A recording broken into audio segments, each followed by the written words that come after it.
Hi, everybody. We'll begin in just a moment.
Hello, everyone. Welcome to Season 4, Episode 1 of Live Learning at Home.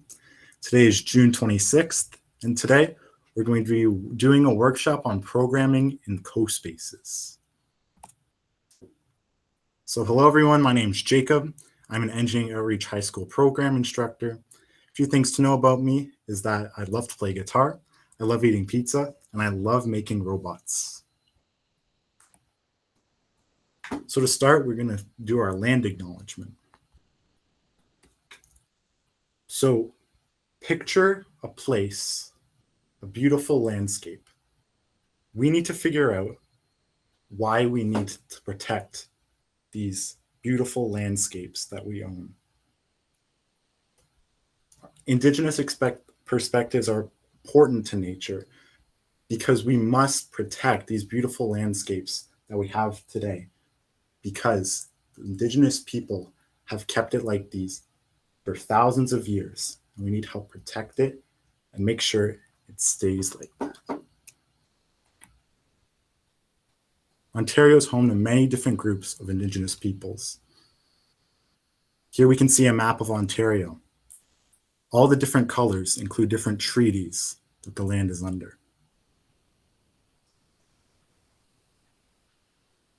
Near us, we can see that we are situated on the Williams Treaty, and we are all treaty people.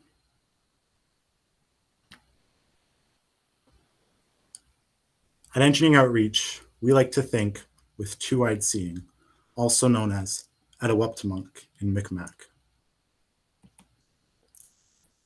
Adewaptamunk, or two-eyed seeing, refers to learning from one eye the strengths of Indigenous knowledges and ways, while the other using the strengths of Western knowledges and ways of knowing. And we can use both eyes to benefit us all, so we can all work together in harmony. So today, we're going to be focusing on programming and coding. So some of our learning outcomes is that we want to understand the fundamentals of coding and the real-world applications it has. And also learn how to code a scene with 3D models in CoSpaces, which we'll talk about later. So materials that we need for today are very simple. You just need a computer or any device you're using to access this meeting, but preferably a computer, because CoSpaces is easier if you have a computer.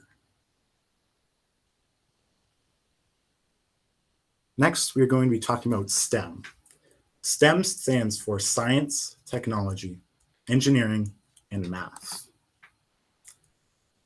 All of the programs at Engineering Outreach focus on these 4 concepts.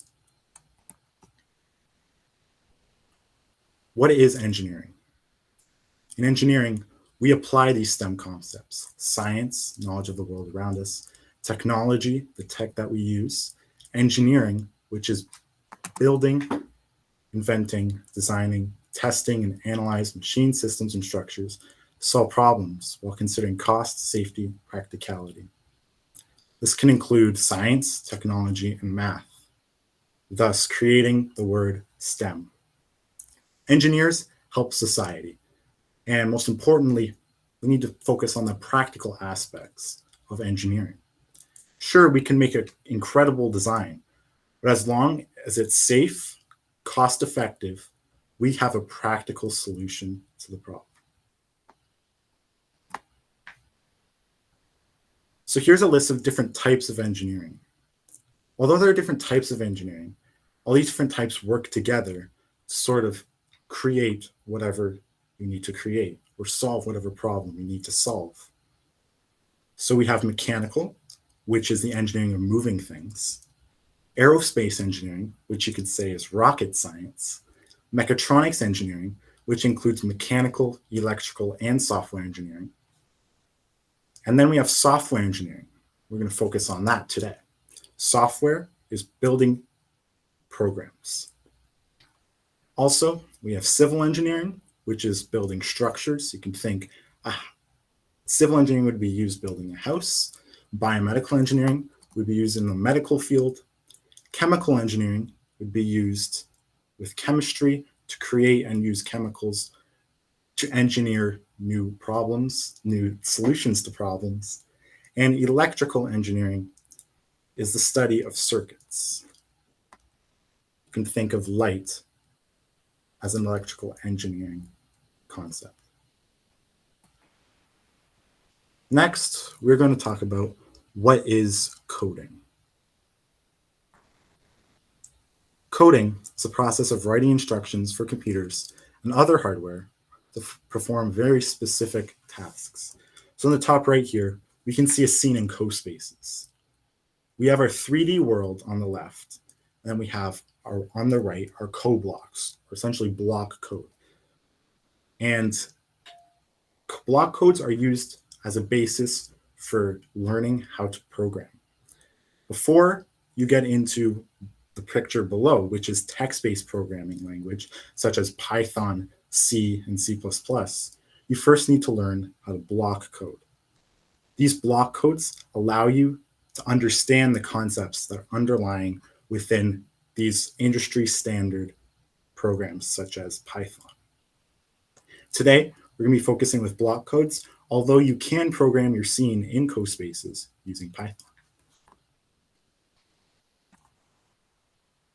Next, we're going to talk about the real-world applications of coding. So how is coding used in the industry? Every website and app operates because programmers write code. However, you do not need to work in technology in order to use coding. In fact, most coding jobs can be found outside of the tech industry. So if you think about any business needs to have a website in order to be marketed. And who develops these websites? Programmers, software engineers, computer science majors. These people have access to jobs even outside of the industry that they're in, the tech industry, because of these applications. This is why coding and software engineering is very important. Here's some examples of coding. The top left, we have Scratch. Scratch is a great program. It's web-based, which means it's on a website and you don't need to download anything. That teaches you the fundamentals of coding. Like CoSpaces, it uses blocks of code instead of text-based programming. Text-based programming can be seen on the right, which is C. Below, we can see Python, which is an industry standard text-based programming language that many beginners use. So, important aspect about CoSpaces to know is that many people use it for virtual reality systems. And what do I mean by that? Well, if you were to go on the website CoSpaces, you can see many different people have created virtual reality worlds. Now, these worlds can be created within CoSpaces and then played on a virtual reality headset. So, it's important to know what the actual application of CoSpaces is. VR, short for virtual reality, is a technology that allows users to immerse themselves, experience, and interact with a 3D environment that simulates real scenarios. It typically involves wearing a headset or goggles, like the person you can see in this picture, for the display, and utilizes controllers for tracking motion. So if you think about playing a video game, it's a lot like that, except rather than using the controller to move around the camera, you can actually move around your head to see this environment that you're in. And then these controllers actually are movable as they have accelerometers that tell you where your hand actually is, which allows you to interact immersively with this 3D environment. And so on CoSpaces, you can see many people have created projects that can be used in virtual reality. Some applications of virtual reality include the top right, you can see PlayStation VR. On the left, you can see someone performing a surgery in virtual reality, which is great for training because you don't want to actually be operating on someone as you practice. Same goes for the next picture, which includes a construction worker learning using virtual reality. And then the bottom left, we have a woman playing Beat Saber, which is a popular VR game. So next, what is CoSpaces? So I've already touched on this a bit throughout the presentation so far, but CoSpaces is a mixed reality web-based program that allows you to create interactive media. Essentially what that means is you can create your own 3D world within CoSpaces and program it to what you want it to look like. CoSpaces allowed you to build virtual interactive worlds, like I said, in an interactive 3D environment and program these environments. Next, we're going to talk about some fundamental coding knowledge that you need in order to use CoSpaces. And as I do my demonstration in CoSpaces of this game that we're going to create, very simple racing game that we're going to create, you can see how this coding knowledge is going to apply. First, we have conditional statements. Now, conditional statements, also known as if statements, are blocks of code that will only operate if a condition is true. On the right, you can see if 1 is less than 2, then it's going to run the code that's below it. Now, of course, 1 is less than 2. 1 will always be less than 2. But you can see that we can drag blocks into those spaces where 1 and 2 are to add conditions. For example, if you are a certain distance away from a door, then you want to move towards the door. So what we need to do is if distance to door is greater than, say, 3 meters, then we want to walk towards the door. So then that will be below that if statement. Essentially, conditional statements allow us to make decisions. They allow us to determine what we want to do at a certain place in time. Next, we're going to talk about loops. Loops allow us to repeat certain lines of code.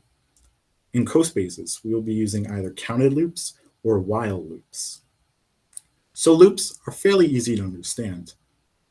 As loops, we'll just repeat a certain code a counted number of times or while a statement is true. For example, you can say, take 5 steps towards the door. You wouldn't need to program that 5 times. You would just need to program it once and then use a counted loop to repeat it 5 times. Or you can use a while loop. While I'm 1 meter away from the door or greater, I want to walk towards the door. So that means no matter if I'm 2 meters away from the door or I'm 100 meters away from the door, I'll still walk towards the door until I'm 1 meter away from it, as the while loop will continue as long as I'm greater than 1 meter away from the door.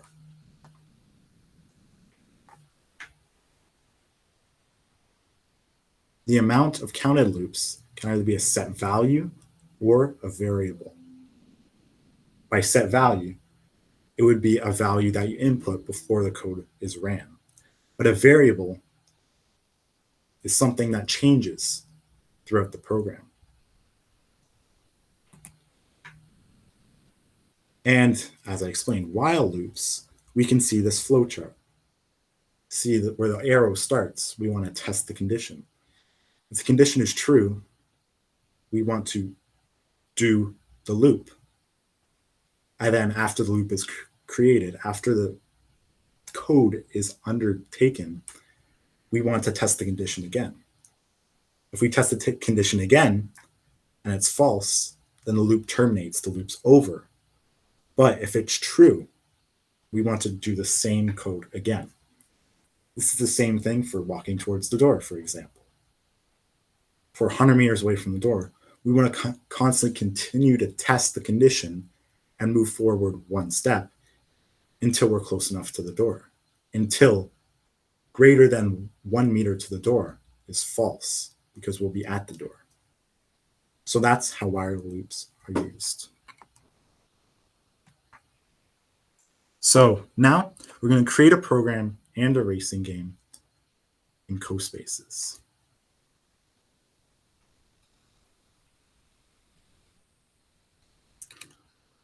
So this is CoSpaces. Essentially, this is the environment where we can place objects, place our environment, and we can create code. Now I'm going to go back to the slides presentation. Talk about the engineering design process. Now that we understand CoSpaces a little bit, first we want to identify our problem. This 5-step design process is what engineers use every day. We start with identifying the problem. For example, in this problem, we want to create a racing game. So that's our problem, and that's what we're trying to solve. We're creating a racing game. Next, we're brainstorming ideas. How are we going to do this? You might be already thinking, with all this fundamental coding knowledge that you now have, how could I program a racing game? And that's where you're brainstorming your ideas. Next, you're designing a solution, which was what we're going to do soon. We're going to design our solution to this problem. And then we're going to make a model. When we make our model, this can either be a physical model or, in this case, a digital model, because we're going to digitally create this program. And then finally, we're going to test and evaluate it. What went right? What went wrong? How can we improve? So when we identify the problem, making a racing game. It's very simple. What are we trying to accomplish? That can be up to you. Today, we're going to try to accomplish making it so that you race against another vehicle. And if you get to the vehicle to a certain finish line first, then the car will say that you've won. If the other vehicle gets to it first, then the other vehicle will say it won. That's what I've created. You can expand upon that. You can add multiple cars. You can add 2 players. But to keep it simple, to learn the fundamental coding concepts, we're going to leave it at that. But you can always upgrade on it. This is where you're going to brainstorm ideas on how you can achieve this.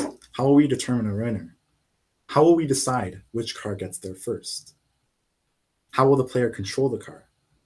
Of course, it's not much of a game if you can't control the car. So how is the player going to control the car? And then how fast will the vehicles move? This might be not something that you think of initially, but it's very important. You want the vehicles to move at not the exact same pace, but you want them to move relative to each other, right? Because if one vehicle is going really fast, one going really slow, it's obvious who's going to be the winner. But if one's going really slow, the other's going really fast, it's quite obvious what's going to be the winner as well. But if they're going about the same speed with some variables, we can determine a winner every time, rather than it being a set winner.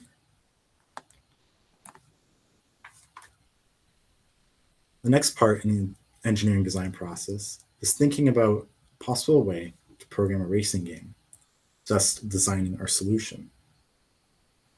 So give you some time to think about it now. If you've thought about it, can continue. Next, we're going to be making our model. Now, when you think of the word model, you might think of a physical item. Like I said, a model can be a digital item as well. So, that being said, let's program our game.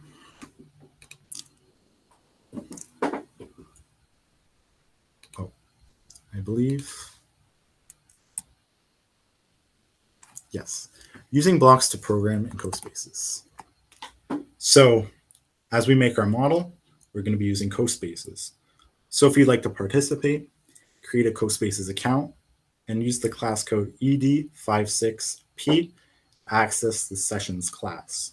So if you use that class code, then I'll be able to see your project and you can share what you've created.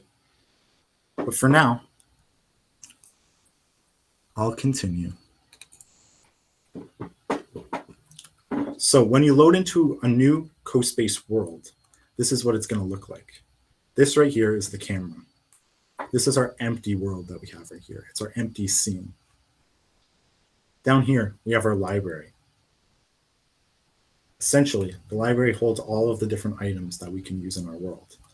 There's also upload, which uploads these 3D objects. We don't have to worry about that today.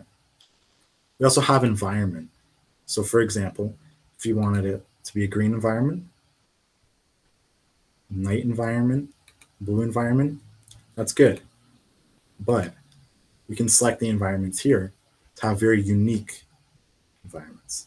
So let's say I wanted to make this a very mountainous scene. So here's our camera right there, and our environment is grassy. If we wanted to, we can add some weather effects, but for now, we'll just keep it at that. So in our library, we have different classes of 3D objects.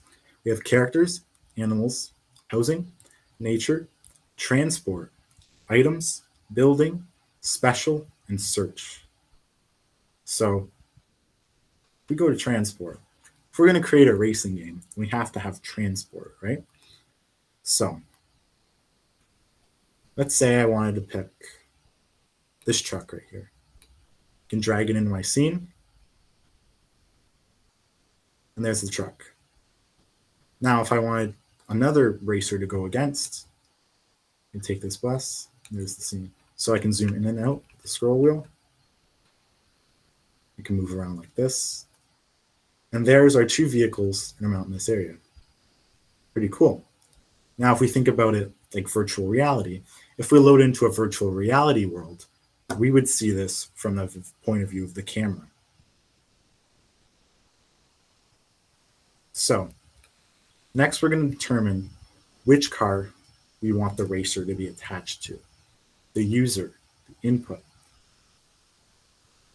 Let's say that this truck right here, I believe it's called the CoSpaces truck, is our user vehicle. So if we move the camera behind the vehicle, might be a bit difficult at first, but if you can figure it out, you can spin around the camera. And I believe you can attach it. So if I click attach and I click the top, it's attached to the top. Now as I move it back to where I want it to go, then the camera will be in the correct spot and attached to the vehicle. See, on our right click, we have our detach here. Before I detach it, it'll be attached. So that means it's attached right here. So it's attached to the back of the vehicle. All you do is right click, click attach, and then attach it to the truck. So that's what we're doing here. We have this attached to our truck, but then we have this bus. Now, we could have a second player on this bus, as we can control it with our keys on our laptop or computer. But we want this to be an automated vehicle, because what's the fun in just playing when you can have a CPU to go up against? CPU, I shouldn't have used that acronym, but it's basically a computer. Computer is creating whatever the bus is going to move. In the top right, you can see we have code and play. If we click on code, we can see all of our code blocks. We have when play is clicked already inside our coding space. Then down here, we have all of the different code blocks we can use. Now, if you used the code before, ed56p, to access the class, then you should have all of the code blocks to use. As a free account, you only have a certain amount of blocks. But with this premium account, I can have a classroom with a bunch of students, and they can all use these different blocks. So for example, we have move. We have move to a certain coordinate. And we have all these different transform functions. It's this very simple way of illustrating how Python and C and C++ and all these different programming languages work. As you can see exactly what each of the functions does. For example, turn to look at a certain item. Next, we have our actions. And our actions include animations, speaking, thinking, setting the color, essentially anything that sort of maybe changes a property of one of these vehicles. Like, for example, change the opacity. Opacity means how easy it is to see through it. If I set the opacity to 0, it would be invisible, for example. But since it's at 100% for both of these vehicles, we can see them clearly, and we can't see through them. Next, we have our events. So when an item is clicked, you can do something. When an item is hovered on, you can do something. And when it's hovered off, we can do something. When up key is pressed, which is one we're going to use in order to interact with the vehicles, then we have all these different inputs, essentially showing whenever we tell our program to do something, it'll react in a certain way. Rather than just playing a game when a play is clicked, we can have all these different inputs to show us what we want to do when something is clicked or when something is hovered on or when something collides, which is very useful. Next, we have control, which include our repeats. For example, repeat while something is true, something is false. Repeat for a counted number of times. For example, it says 1 time. Or a forever loop. Now, forever loops are kind of difficult to play around with because when you put in a forever loop, it's going to do that same code over and over again throughout your entire program. If you have a forever loop, that's the only code that you can put in that loop. If you put repeat 1 times in there, then you would be looping something forever, which you obviously don't want to do. Unless it's an if statement. For example, you can have different tabs open here. For example, if I click on this, it would open another tab exactly like this. We want to complete an if-else statement, and that would work forever, right? So forever loops are very useful, but just to note, you can't have something below a forever loop because as the program continues, that code will keep on being repeated in the forever loop, and you'll never get to the code below it. But forever loops can be very useful, and we're going to use one. I believe we're going to use one right now, but we'll save that a bit for later. Next, we have our operators. Now, we might not be getting into this today, but just to let you know, sort of logic that you can have, there's math that you can have. You can show when something is greater than something else or when something is less than something else, you can do something. But you can see how these blocks are rounded off, right? Now, if I go back to transform, these are square blocks with these rounded off spaces in here. Now, you can put these operators into these transform blocks, but those transform blocks cannot be block codes on their own. They need to go those operators can't be a block on their own. They need to go within a transform or a transition or an action. So operators by themselves don't do anything, but they help us distinguish how we're going to approach coding. Next, we have items. You don't need to worry about items right now. Many of these concepts aren't used in coding, but are specific to CoSpaces, like for example, attach a certain item somewhere, like we just did with the camera.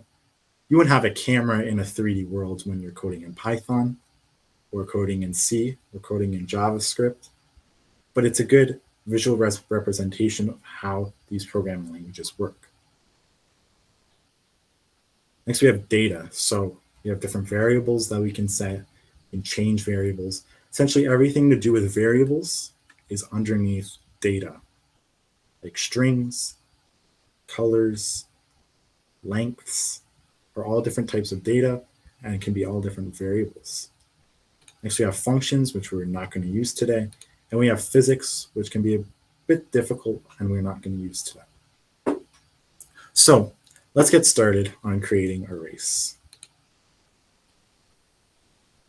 So let's say we wanted this truck to move based on our input. When play is clicked is the event button, event code that's up here. We don't want to do something when play is clicked. We want to do something when something is pressed, right? So when play is clicked, we want to say when up key is pressed. So after play is clicked, it's going to wait until the up key is pressed in order to do the code that is in there. So we can go back up to transform, and we have our blue blocks here that allow us to move these objects. Now, one thing to know about CoSpaces is that you can't automatically put these items in here. As you can see, it says no items, and if I click on it, it doesn't appear with the drop-down menu. So if I go under CoSpace truck, and I believe I click code using code blocks, then it'll appear under items. If I go bus and click code using code blocks, it'll appear under the items as well.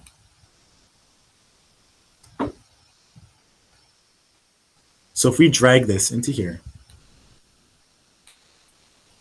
and we go CoSpaces truck, because we determined that the CoSpace truck is what we wanted to move in our game. So when up key is pressed, we want to move the CoSpace truck. How much do you want it to move?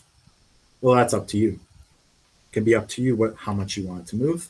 What I'm going to do for now is write 0.5 meters forward in 1 second. So when up key is held down for multiple seconds, it's going to keep on repeating this code. So that allows us to move forward. Now, as well as moving forward, what else do we need to do? We also need to move down.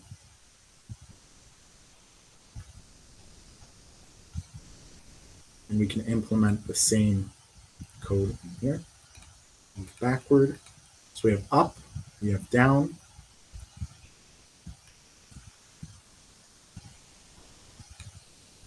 We have when the left key is pressed, and then we have when the right key is pressed. So essentially, if we want to move in all directions, you would use this code.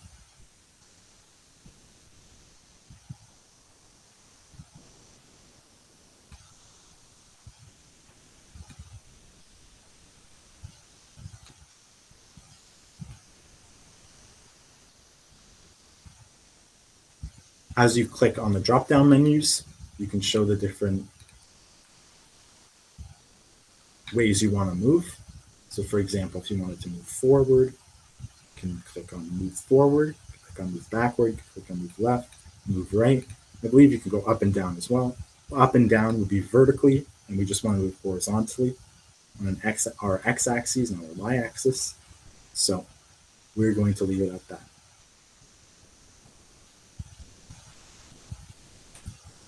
And since I designated us to move 1 with 0.5 meters, I will make that the same for the CoSpace truck in all directions.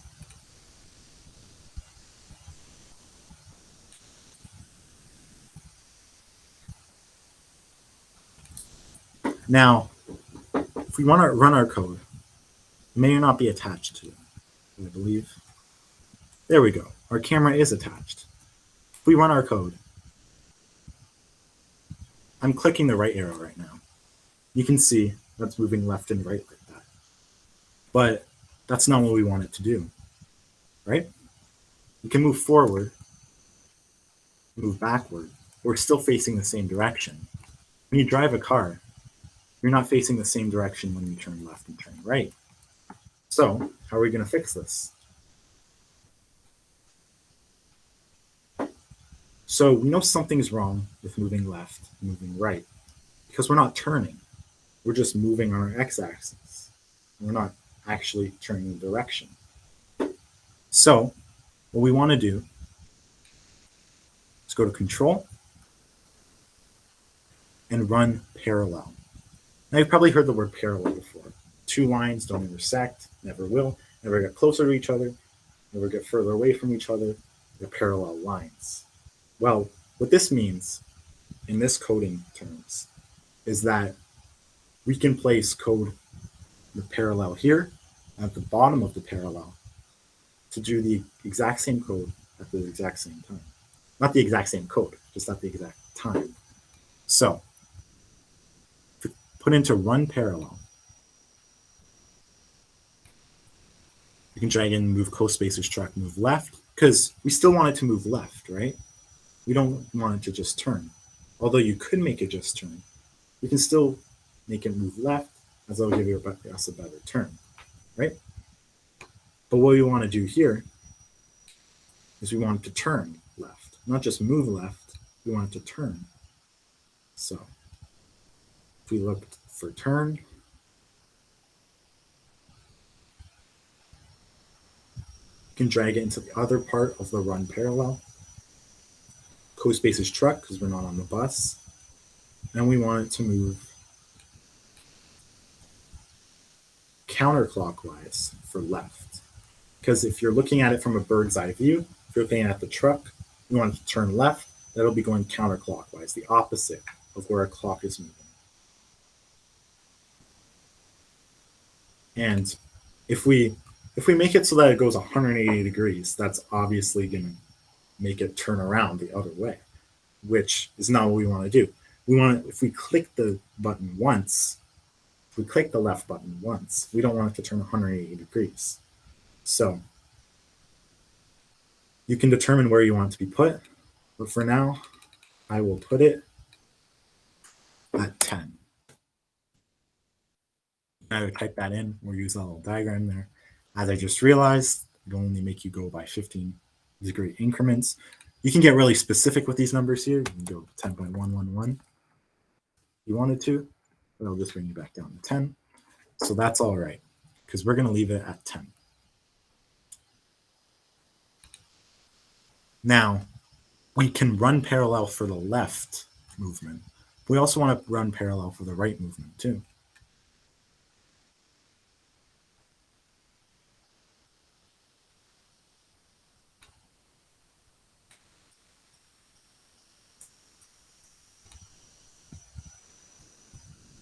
So if we do the exact same thing, but instead we're moving to the right and we're turning right, we can implement move clockwise.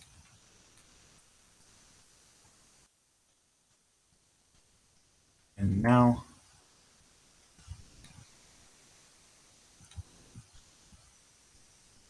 I realized that I had the wrong block in there. It's a much more complicated block. So you can just leave that in there. So you can use this one as well. Turn CoSpaces truck counterclockwise for the left and also clockwise for right. So essentially, when it's turning left, it's going the opposite of where the clock's going, because it seems like the clock's always going to the right if we're looking at it from a bird's eye view, which means clockwise is what we're going to designate the right key pressed. So if we play it now, just using this bus, for example, we can turn left and right like here by clicking this button. We can also move forward. So now we have all our actions done. We can now program our CPU, or the computer generated, the computer controlled vehicle. In this case, our bus.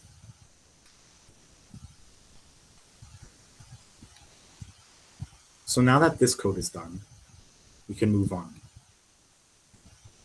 I believe you could add another event and just continue down there, but to make it simpler, we're gonna add different tabs. So if this was our CoSpaces truck,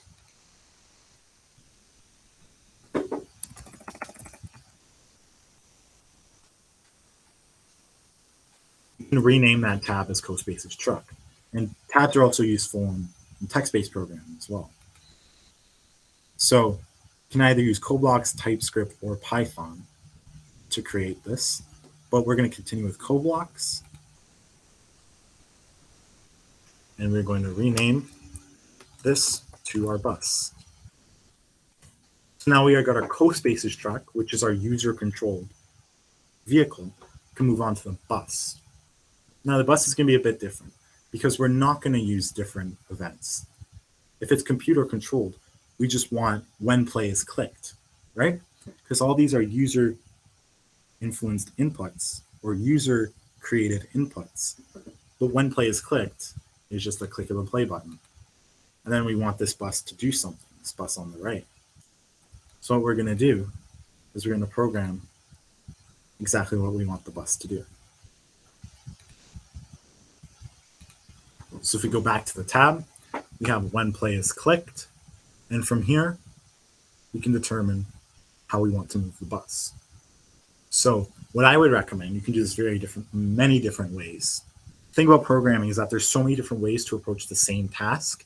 So your solution may look exactly the same, but how you got there might be completely different. And that's okay, as long as you find an effective solution. So what I'm going to do is when play is clicked. Earlier, I was talking about forever loops. And forever loops, they don't have a count. They don't have a condition that needs to be true. They just complete the code within them forever while the program is running. So what we're going to do is we're going to make the bus move forever. But then, under certain conditions, we want the bus to break out of this loop because we want the bus to do something if it wins, which we'll get to later. So I can import move bus. Maybe I want the bus to move forward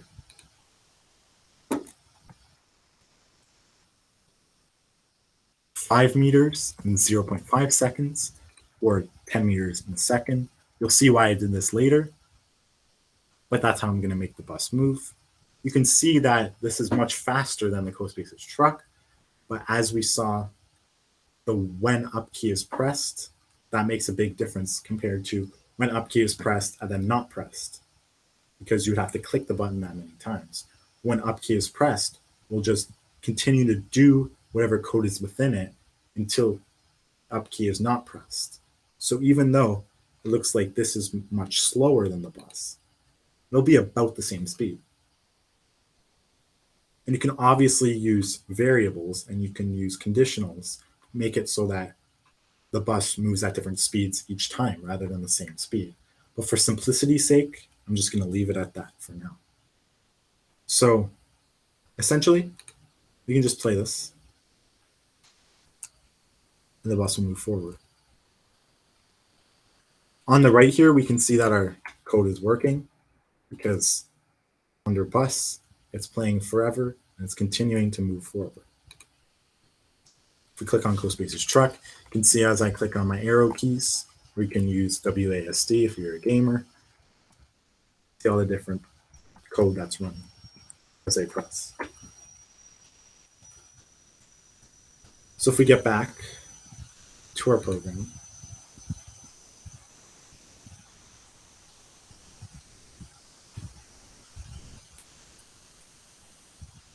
we can see that we can control our CoSpaces truck, which is our user-controlled truck, and then we have our bus. But there's no goal. They're not going anywhere. We want there to be a finish line, right? So we have to add another item. If we go to building, we can click any one of these items here. What I'm going to do is I'm going to import this. This is essentially a clear barrier that we can use. So I can extend this, or I can extend this the other way. Now you can use any object that you want. Like you can make it go to a certain object, but for simplicity's sake, I'm just going to use this object. So if we start our race from where we are right now, and we move forward, we'll eventually get to this barrier here. It's called the glass wall in CoSpaces. Let's play that. See the bus, it's going at a certain speed, and we both reach the glass wall. Now, what will this glass wall allow us to do? So implementing different 3D models will allow us to interact with these 3D models, will allow us to make conditions based on these 3D models. So under bus moving, we want the bus to stop at a certain time. How we're going to do that is we're going to use our knowledge of if statements. If something is true, we want to do a certain code. If something else is true, we want to do that code. So what we can do here is we can do if, I believe, distance between is here. You can also use the search function right here to find distance between. Distance between is a great function to use because it allows us to, in our 3D world, to determine the length between these different objects. So we're going to use distance between and put in our if statement. If distance between bus and glass wall, which is not here, because we need to enable it over here. Remember that with CoSpaces. I'm not sure why it's not default that you can use in the CoBlocks, but that's how CoSpaces does it. So then if we click on glass wall, the distance between bus and glass wall is greater than, we can leave it at 2, it's up to you. You can leave it at 2, it's up to you.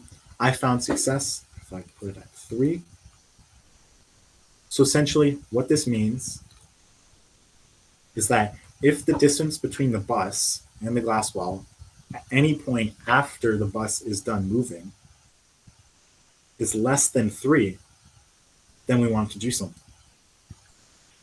And what we want to do is very simple.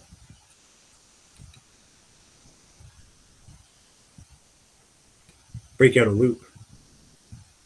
So if it gets to that condition, if it meets that condition, if the distance between bus and glass wall is less than 3, then we're going to break out of our loop.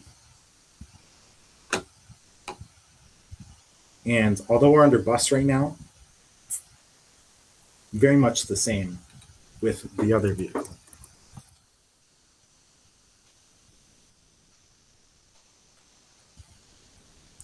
If distance between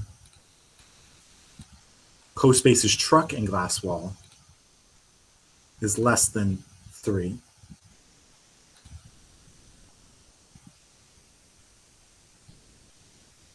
then we want the bus to also break out of its loop. Because if the bus loses, if the CoSpaces truck gets less than 3 meters away from the glass wall, we can say that that's when it's 1, right? But if that's when it's 1, then we want the bus to stop as well? And that's exactly what the code is we're doing here. So finally, we're going to determine who wins our game. And this is maybe simpler than you would think. So we can use another forever loop. When play is clicked, we want to do something forever because we want that continuously to be checking. We want continuously to be running these if statements throughout our program to test if a certain vehicle is won. So if we do if statement here, we can do this if statement for two different vehicles. So like we said before, we have our distance. This could also go within bus, but just to make it so that it's easy to see our different tabs that we have. Designate this to who wins. So we have CoSpaces truck, controls CoSpaces truck. We have our bus, which controls the bus, this computer-generated, computer-controlled bus. And then we have who wins, which tells us who wins. Then with our actions, we can either make the bus do an animation, we can make the bus move with our transform functions here. What do I want to do, and this your version of this may differ, is I want the truck to say something.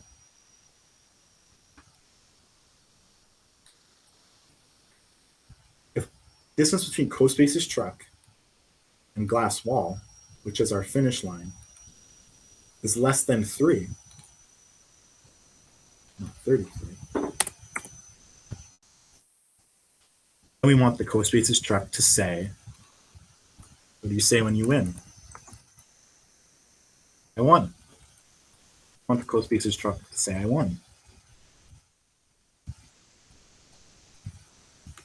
But then if the CoSpaces truck says I won, then it's won, and we don't want the bus to keep continuing. So what we want to do is we want to break out of the loop. So essentially, when we designate distance between,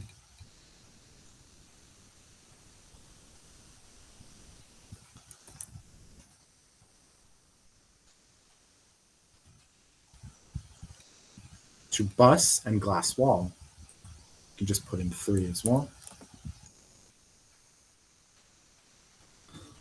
Then we want the CoSpaces truck, I mean the bus, to say I won. Because if the bus wins, we want it to be acknowledged in the program. Best way to do that is to make it say something as it comes directly from the bus. Maybe you can make the program itself say something. Maybe you can make text appear. You can figure that out. That's how you can make it unique. And once it does that, we also want it to break out of its loop. Because once a vehicle's won, we don't want this loop to continue. We want this loop to stop once it said I won. Maybe the bus will keep going. Well, the bus will keep going, but we want this loop to be broken out of. Because if CoSpaces truck says I won, and then the bus gets within this distance, it'll also say I won. And you can't have two winners. And so essentially, this code allows us to determine our winner. So whatever vehicle gets to that point before the other one will say I won, and then this loop will be broken out of. So essentially, our program is complete because we now have our CoSpaces truck, we now have our bus, we now have a way to tell who wins. And although a very simple program, it gets the job done. If I click play and I let the bus go ahead, it says I won. And if I move through this, it does nothing because that loop was already broken out of. But if I play it again and I go forward and I beat up the bus, I say I won, and the bus doesn't. But a bit of troubleshooting we have here. The bus keeps going. Do we want the bus to keep going? Maybe you do. But in my case, I don't want the bus to keep going because it doesn't seem like it's going anywhere. So what we're going to do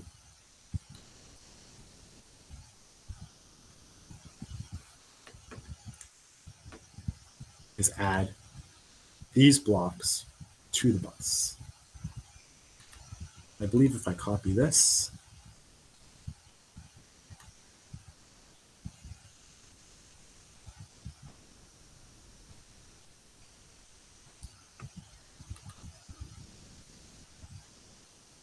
If distance between bus and glass wall is less than 3, then I want to break out of this loop. I want to stop.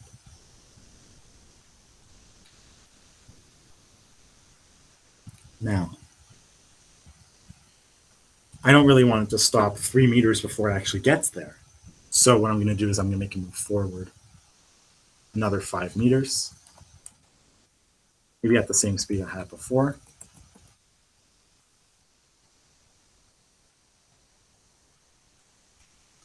And if we do the same code, we can make it so that CoSpaces truck moves the same way. So if the distance between the CoSpaces truck and glass wall is less than 3, if it's 1, then we want the bus to break out of this entire loop. Now, maybe we need some troubleshooting. Maybe this won't work.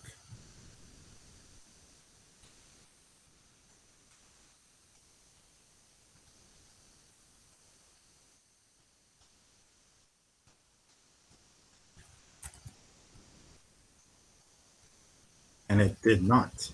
So part of coding is like this. Sometimes something doesn't work. Maybe you need to find out a way to figure it out. And this is what engineering is all about. Come at obstacles, you need to get past them. If something doesn't go as planned, you need to figure out what's wrong with it. In computer science and in software engineering, we call this debugging. Now, I know that that's not what we wanted to happen. So, but through debugging and through figuring out how we want to fix this, we can fix our program. And that's up to you. That's up to you. How do you want to expand on your program? It's up to you on what you want to do with your program. It's up to you on how you're going to debug the program when something you thought was right was wrong, like we just saw there. And so essentially, I hope you had a great time understanding how coding works while also making a little game you can expand upon. And as we continue, we can continuously play this game. The bus won that time. So we can see that our program still works and that we completed our simple game to the best of our ability.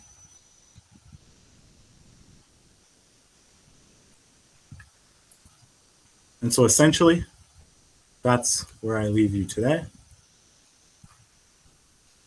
Hope you learned a bit more about CoSpaces. Hope you learned a bit more about coding. Hope you learned a bit more about troubleshooting. You learned a bit more about figuring out when something went wrong and being able to fix it. And that's what the engineering design process is all about. We tested and evaluated what worked, what didn't work. What didn't work was that the bus didn't stop. The bus kept going. So our question we have is, how can we prevent that?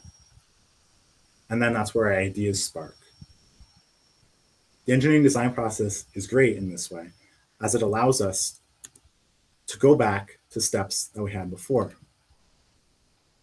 You see here, after we identify the problem, we can go to brainstorm ideas. If we figure out our ideas aren't solving the problem, then we need to find what our problem actually was. Thus, going back to identifying the problem. That's what the arrows are for in this diagram. If we get all the way up to testing and evaluate, then we realize this is not a great idea. Then we go back to brainstorming ideas. And this is what is fantastic with the engineering design process. Is as engineers, we can go back to each of the steps, can repeat each of these plans, and figure out how we're going to complete a solution to the best of our ability. And that's all I have for you today. Thank you for joining us. I hope you had a great time learning more about engineering, specifically software engineering and programming. Here are some of our socials you can contact us at. And send us your pictures of your designs if you'd like to at our email. We'd love to hear from you. Thank you, everyone. And that's Live Learning.